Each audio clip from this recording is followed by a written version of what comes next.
What's going on, Chicago? Hope everybody's doing well. It's your guy, Jimmy, here. I want to do a story tonight about two of my favorite cities, Chicago, my hometown, in New York. They're a lot alike, yeah, but there's a lot of differences, especially when it comes to organized crime. We're going to talk about the Chicago outfit versus the five families. But before I do, I got to fact check a couple guys here. Earlier today, a YouTuber from Detroit, a guy who I do watch every once in a while, he made a comment, actually a couple comments. He said that Mike Sarno is running the Chicago outfit from a hospital prison in Missouri. Now that's complete bullshit. I went to the Mike Sarno trial. I thought the evidence was weak against Large. Most of it was against high-ranking outlaw motorcycle gang member Mark Pulchman and the other co-defendants. Sarno has some serious health issues. He's trying to get out of jail on compassionate release and come home and spend the remaining years of his life with his family. Trust me, his outfit days are long behind him. Same YouTuber went on to say that Frankie Caruso Jr. and Nicky Ferriola, two of my friends, he claims from his sources that they're upcoming bosses of Chicago outfit. Complete nonsense. Both of those guys got pinched, listened to their lawyers, did their time like men, never flipped, never cooperated, and are now home working legitimate jobs, spending time with their family. He also goes on to say that Sally D is the boss of Chicago outfit. Now, Sally's got to be close to 90. Trust me, his outfit days are long gone. I remember seeing Sally D recently at the Taylor Street Festival. Let me tell you, for his age and being locked up so long and everything he's been through with the tragedies and everything, he looked great. He was having dinner outside Rosebud with some of his family and friends. Then, to my surprise, actually stayed a little bit longer and was enjoying a nice cigar. So be careful what you hear from some of these people. They don't know. They don't live this life. And last but not least, another YouTuber, he claimed that one of his buddies was at the house when the Spilotros were beat to death and told him everything about it. Complete nonsense. I was in court. I heard Nick Calabrese testify who was present during the Spilotro beatdown. You could hear a fucking pin drop. Nicky Calabrese testified all the heavyweights that were there. He said there was 2-3 guys he did not recognize or did not know. And out of the corner of his eye, he thought he saw Rocky and Felice, but he wasn't sure.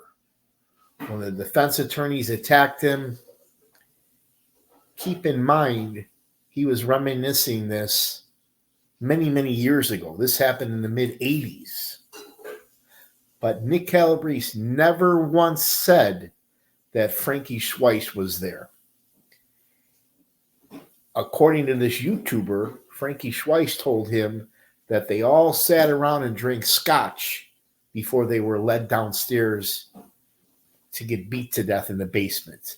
But Nick Calabrese never once mentioned anything about drinking scotch. He never said anything about Frankie Schweiss being there. So I just want to clear the air on that. These are facts. Now let's get into it. Now, some people forget that Big Al, Scarface, Al Capone, originally was from New York. He obviously had some beef there with some other gangsters, came down to Chicago, and developed the Chicago outfit, which turned out to be one of the largest, most powerful organized crime families in the country, if not the world. Big Al surrounded himself with heavyweights, guys from the 42 gang, guys like Tony Arcardo, Gus Alex, Murray the Hump, Jake Guzak. Led the Chicago outfit with an iron fist.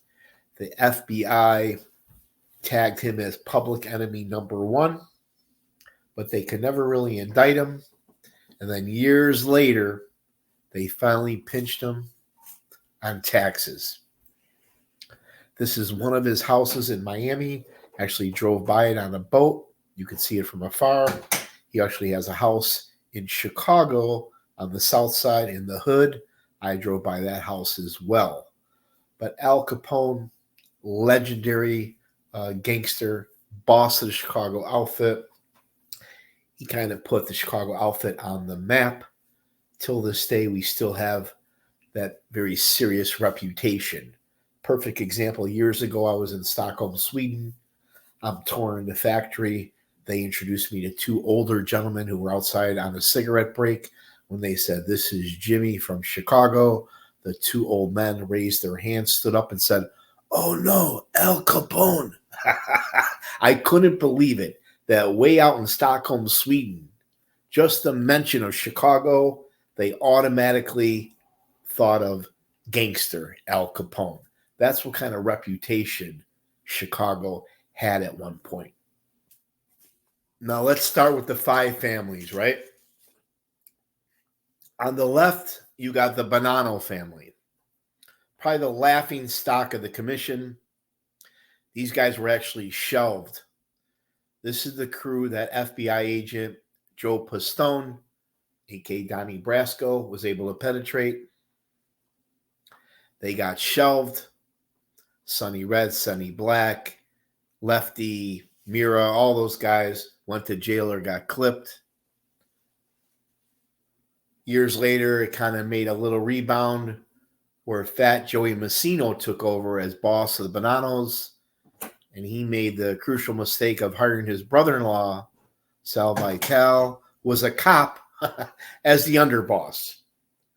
Fast forward, the underboss flips, cooperates, they all get pinched, all get indicted.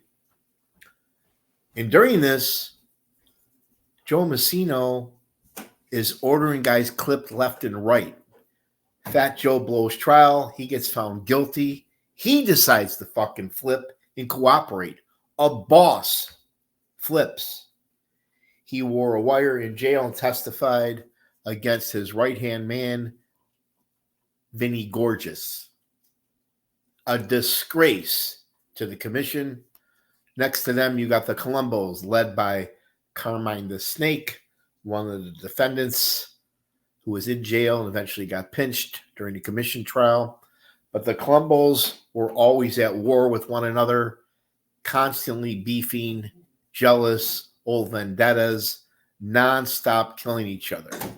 You had the Vic Arena faction against the other faction, non-stop killing each other. If they weren't killing each other, they were flipping on each other.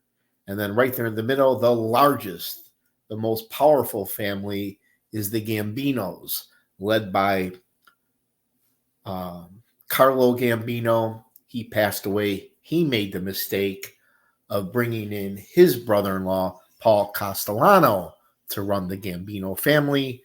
Most of the captains and soldiers did not respect Paul. They preferred Neil Delacroce as boss. Delacroce was kind of like a Joey Aiuppa. We all know Gotti, Frankie DeCicco, Sammy Gravano plotted and killed Big Paul and Tommy Bellotti right there in Midtown, Friday night, 5 o'clock, rush hour, right around the Christmas holiday, right in front of Spark Steakhouse. Made world news.